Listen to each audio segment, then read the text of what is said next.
So we watched the video on slide 8 as well. We're picking up with slide 9. But just a few more words about the speaker. I mean, it's obviously an extremely important position.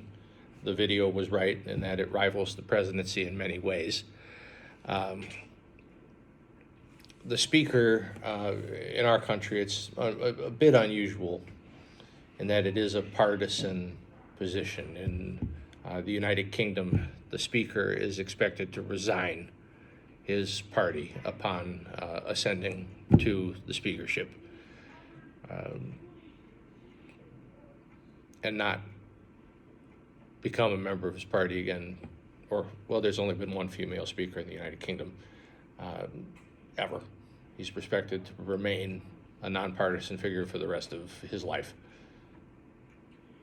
Since there is like some overlap of responsibility between the branches, could they in theory select like someone from the judicial branch to preside over the House so that it is less biased and less agenda based? Sure, it could.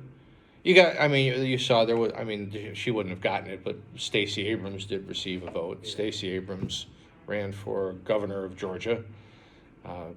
She was not an elected position of any kind. She obviously is a Democrat.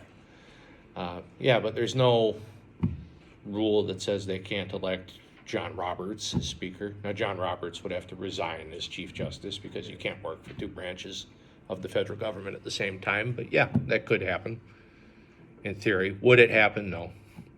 But yes, it could. So we move on to senators. Each state gets 2 of them. There are 3 classes of senators.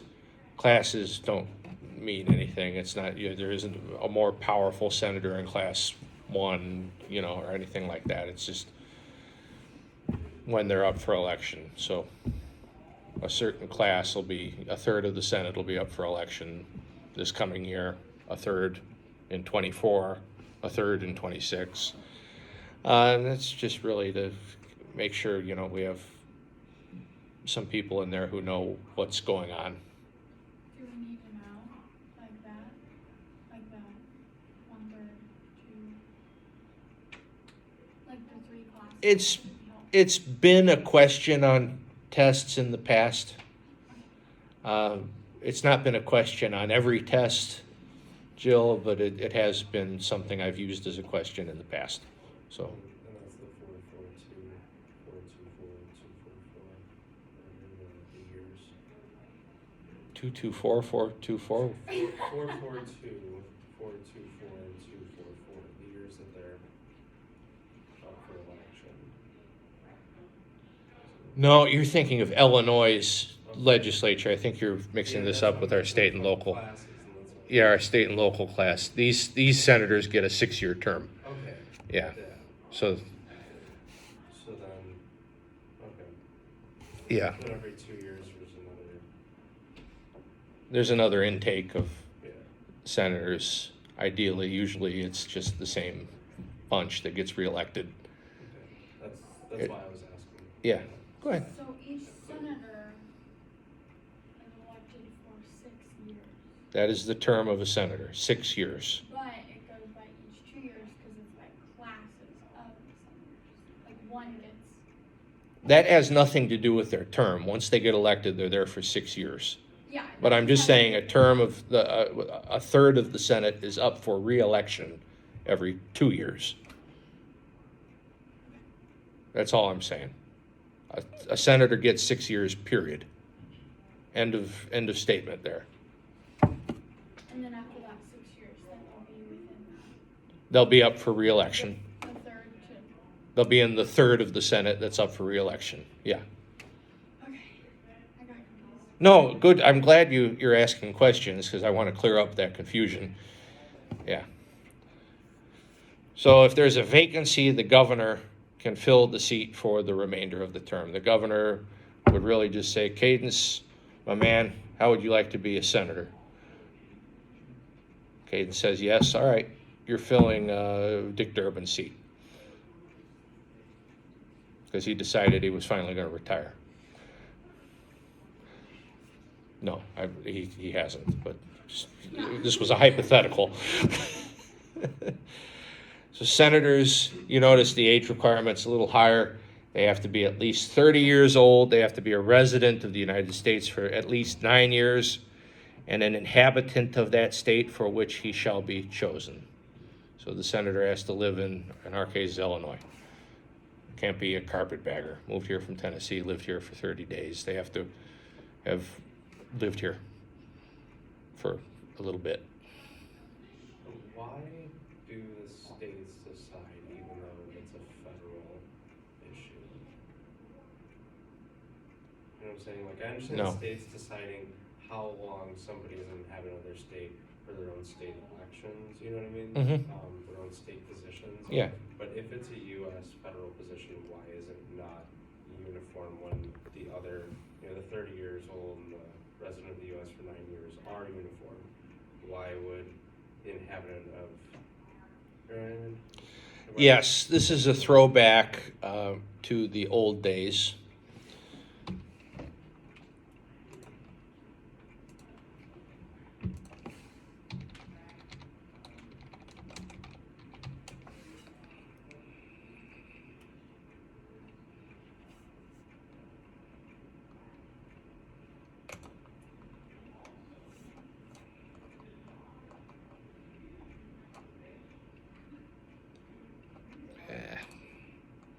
Not what I wanted you to see. We'll find it. Give me a second.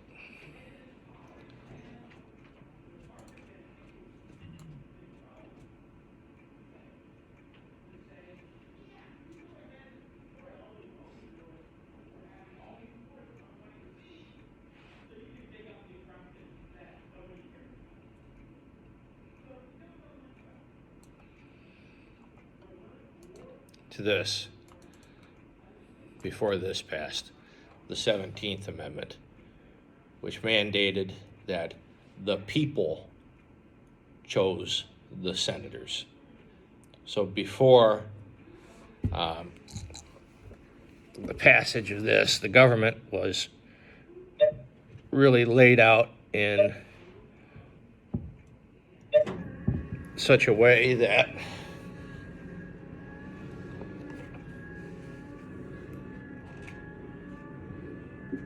the people, the states, and the nation were all represented. The states were represented in the Senate. I don't know why I put that in quotes, but there you go. So the Senate, the state legislatures, before the passage of the 17th Amendment, used to pick two guys to go to the Senate. And as long as they were advocating for the interests of the state of Illinois, just because that's the state we're in, you know, they'd be kept on. They'd stay there for as long as the state legislature wanted them to be there. We did away with that with the 17th Amendment. So an argument could be made that the states are no longer really represented fully in the 17th Amendment. So we didn't quite change that. To fully answer your question, we didn't quite fully change all of it. I don't know the reason why, but the people were represented by the House of Representatives. For obvious reasons. The House of Representatives, we elect them every 2 years. They're the closest to us. They come back, they do constituency work in their districts all the time. The nation is embodied by the president as head of state and head of government. And that was really how it was set up. And this was a decent way for it to work. The people, the states, the nation, the three parts of the government. But the 17th Amendment, the senators are elected by the people thereof for 6 years, and each senator shall have one vote. that was what they chose to do. The libertarian in me says not a great idea, not the best idea, but that was how the Senate used to work. But I can see certainly the arguments on the other side of that. You know, the people need more representation, but that's why the Senate has 2 members from each state. So every state is represented equally. So Delaware, tiny Rhode Island have the same voting power as big New York and big California. Because they don't get it in the House of Representatives, because they have smaller population sizes. Make sense? Am I boring you stiff? Yeah? I'm boring. There's just so many processes. I know. Yeah, isn't there? Like, it's a lot, like this is a lot to wrap my brain around. I know. I know. This is like hard for me to understand.